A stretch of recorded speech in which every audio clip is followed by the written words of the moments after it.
Mary of Austria, also known as Mary of Hungary, was Queen Consort of Hungary and Bohemia as the wife of King Louis II, and was later governor of the Habsburg Netherlands, the daughter of Queen Joanna and King Philip I of Castile. Mary married King Louis II of Hungary and Bohemia in 1515. The marriage was happy but short and childless. Upon her husband's death following the Battle of Mohács in 1526, Queen Mary governed Hungary as regent in the name of the new king, her brother, Ferdinand I.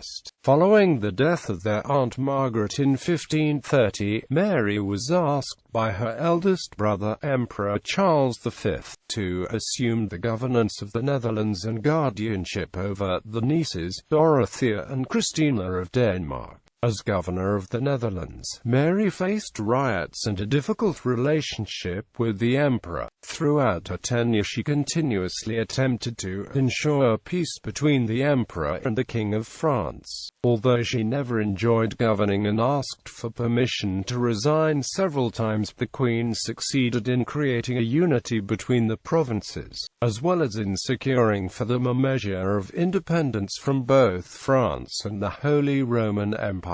After her final resignation, the frail queen moved to Castile, where she died. Having inherited the Habsburg lip and not very feminine looks, Mary was not considered physically attractive. Her portraits, letters, and comments by her contemporaries do not assign her the easy Burgundian charm possessed by her mother, Duchess Mary of Burgundy, and her Aunt Margaret. Nevertheless, she proved to be a determined and skillful politician, as well as an enthusiastic patron of literature, music, and hunting. Early life. Born in Brussels on 15 September 1505, between 10 and 11 in the morning, Archduchess Mary of Austria was the fifth child of King Philip I and Queen Joanna of Castile. Her birth was very difficult. The Queen's life was in danger and it took her a month to recover. On the 20th of September, she was baptized by Nicholas Le Ruister, Bishop of Arras, and named after her paternal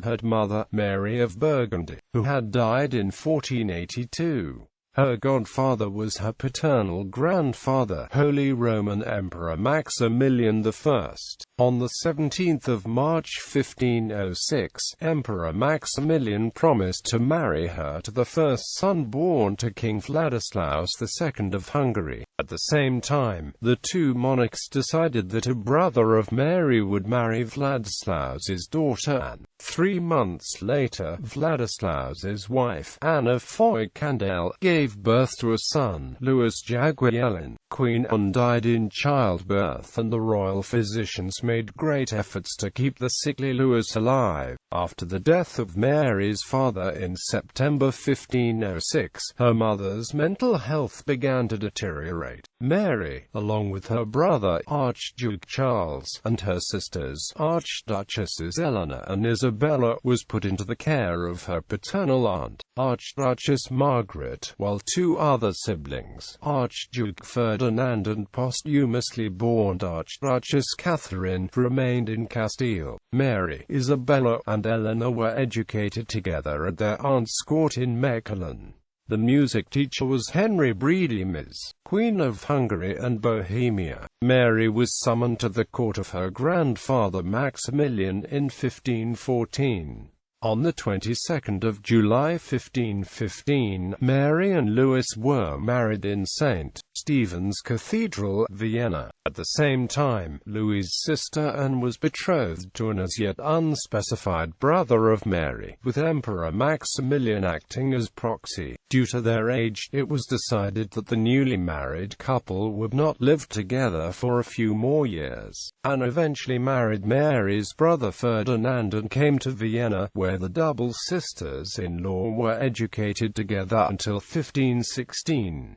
That year, Mary's father-in-law died, making Louis and Mary King and Queen of Hungary and Bohemia. Mary moved to Innsbruck, where she was educated until 1521.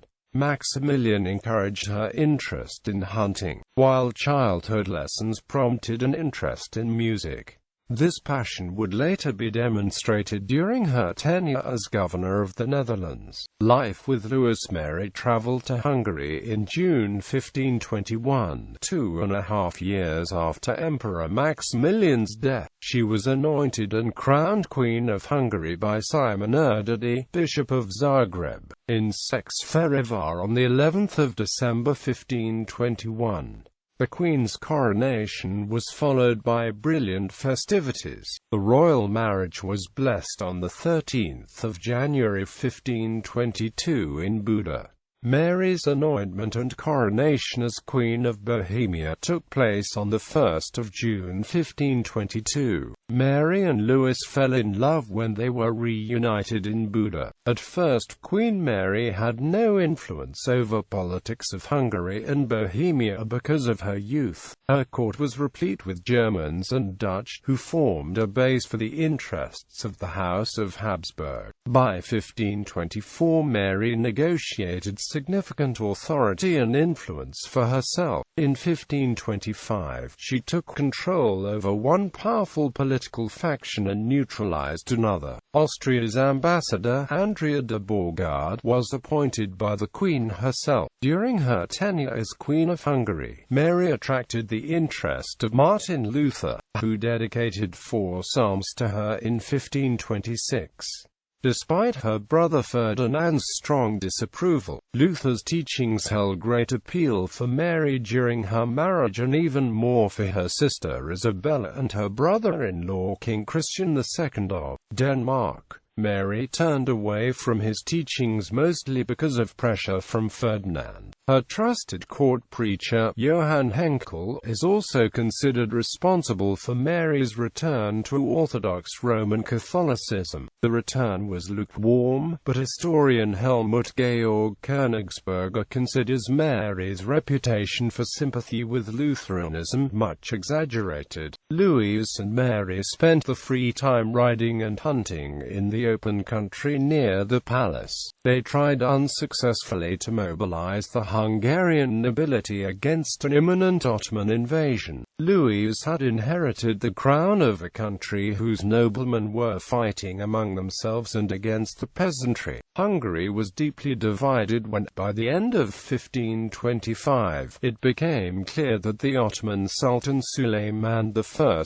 was planning to invade. Ottoman invasion on the 29th of August 1526. Suleiman and his army broke through Hungary's southern defenses. Louis and his entire government marched out with a small army of 20,000 men. The Battle of Mohács was over in less than 2 hours, with the entire Hungarian army virtually annihilated. Louis tried to flee the site of the battle but slipped from his frightened horse and drowned.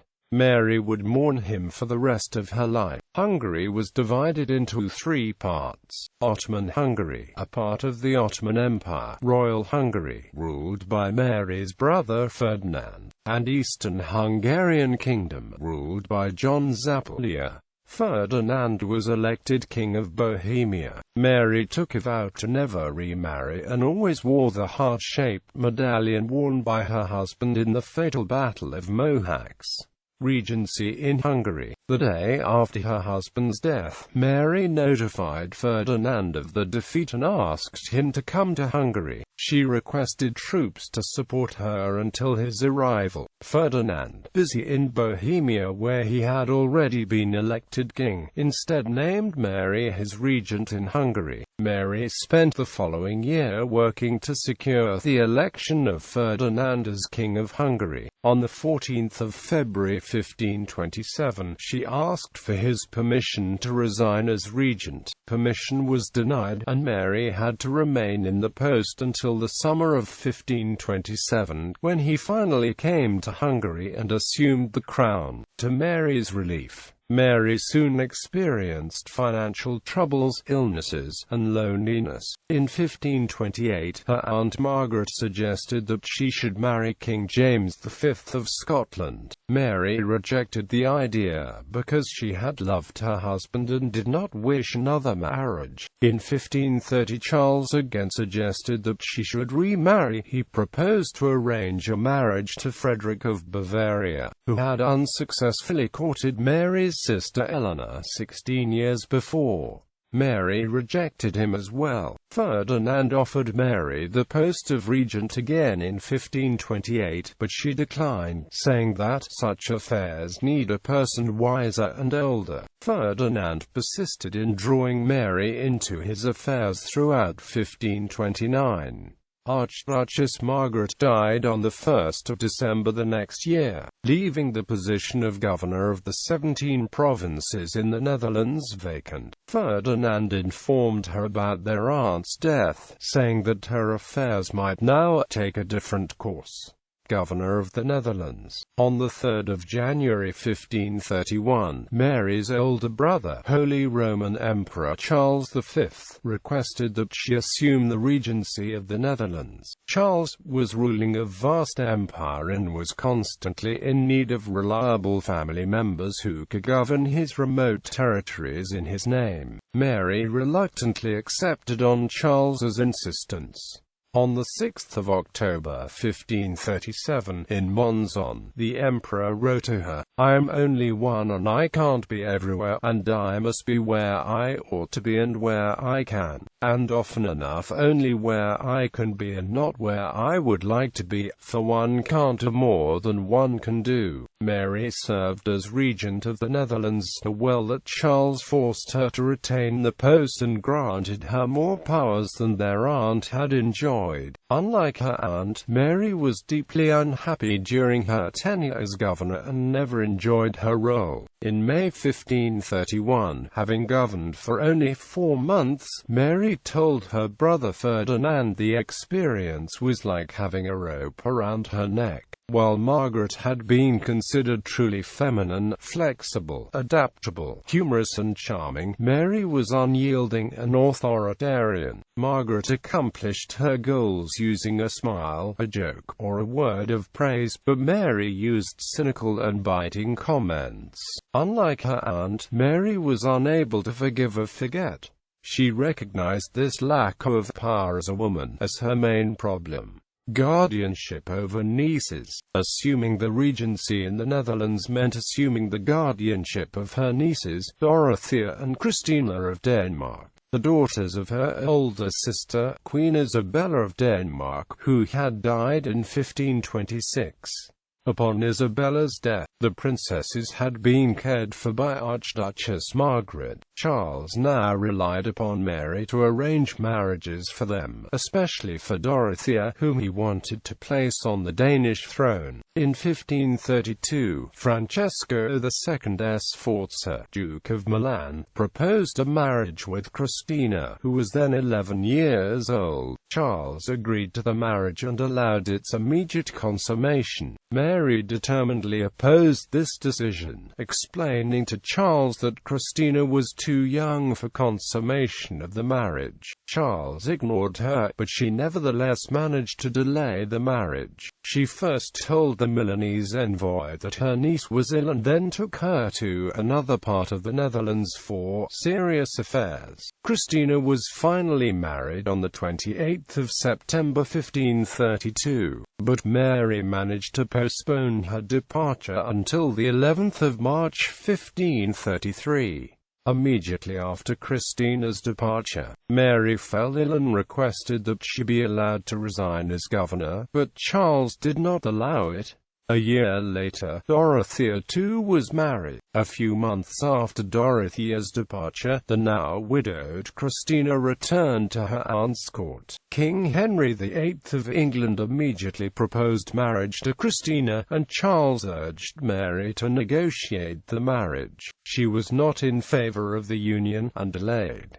Henry was excommunicated in 1539, at which point Charles had to end the negotiations. Relationship with Charles the Emperor assured Mary that he had no doubts about her loyalty to the Roman Catholic Church. He had learned that the Queen could not easily be bullied, especially not in matters which affected her personally. Yet, upon leaving the States General in October 1531, Charles gave her a warning, saying that if his parent, wife, child or sibling became a follower of Luther, he would consider them his greatest enemy. Mary was thus forced to suppress Protestantism in the Netherlands, regardless of her own religious tolerance. However, she always strived to enforce her brother's laws on religion as little as possible. She was accused of protecting Protestants on several occasions. Her determination sometimes caused clashes of wills with Charles. In most matters of patronage, Mary had to defer to Charles, which is why his relations in this area were not much better with Mary than with their Aunt Margaret. He often criticized her decisions, which negatively affected their otherwise affectionate relationship. Riots. Mary became worried about losing authority and was having trouble with the finances in February 1534. She complained that the budget could not be balanced even during the times of peace.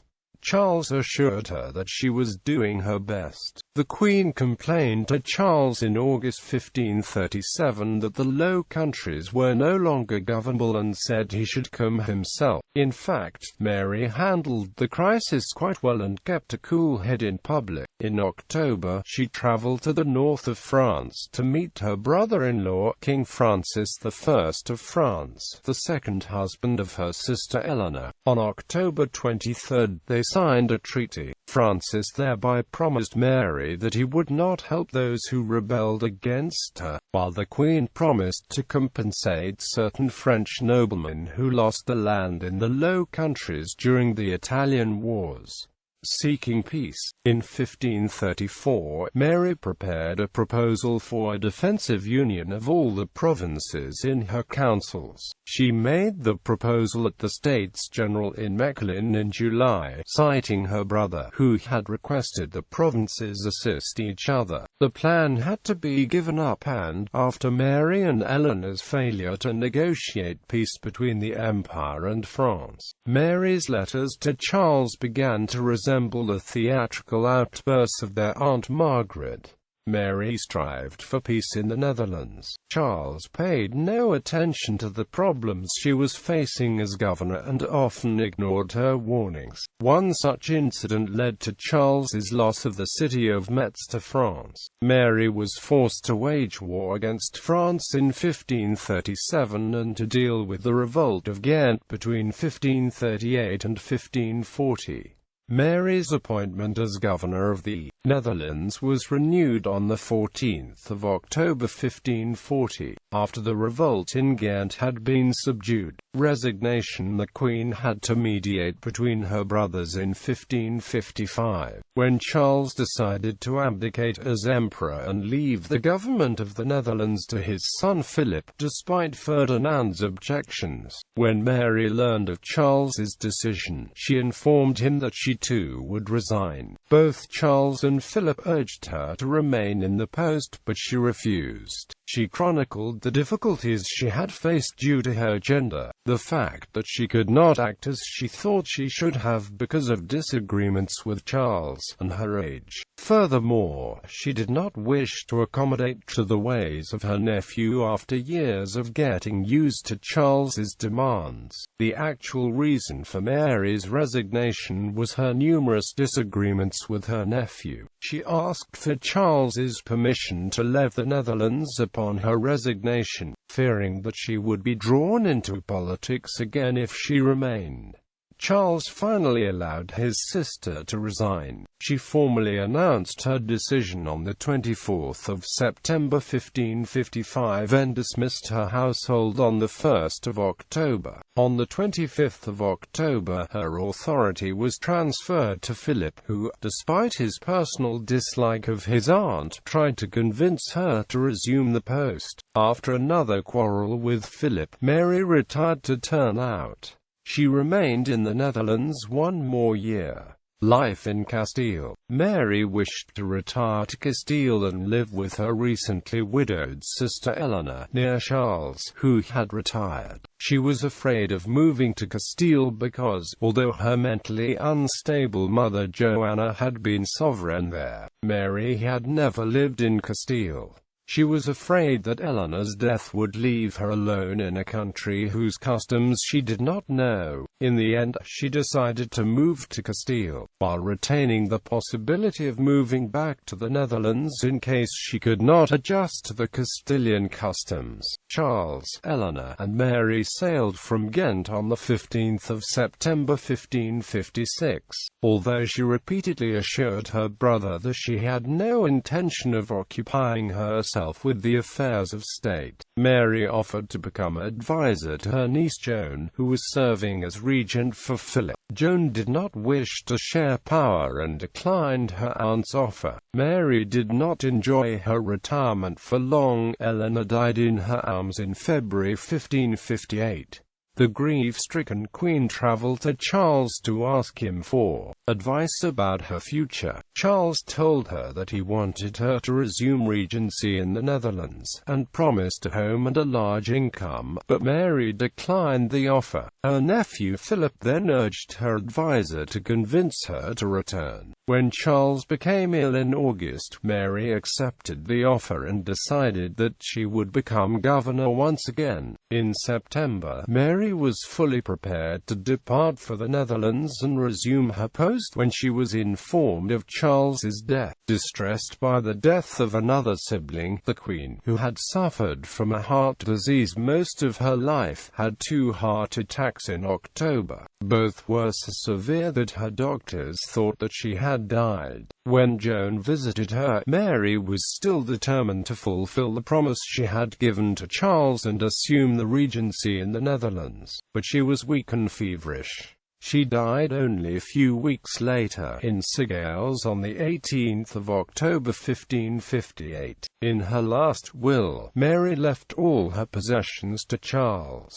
Since Charles had died, Philip inherited his aunt's property. Shortly before her death, she decided that Philip and Joan should execute her will. She requested that her heart-shaped gold medallion, once worn by her husband, be melted down and the gold distributed to the poor. Queen Mary was first buried in the monastery of St. Benedict in Valladolid. 15 years after her death, Philip ordered that the remains be transferred to El Escorial. Legacy. Mary was a keen art collector, and owned several important masterpieces of early Netherlandish painting as well as more contemporary works. These included the Deposition of Christ by Rogier van der Weyden, now in the Museo de Prado, and the Arnolfini portrait by Jan van Eyck, now in the National Gallery, London.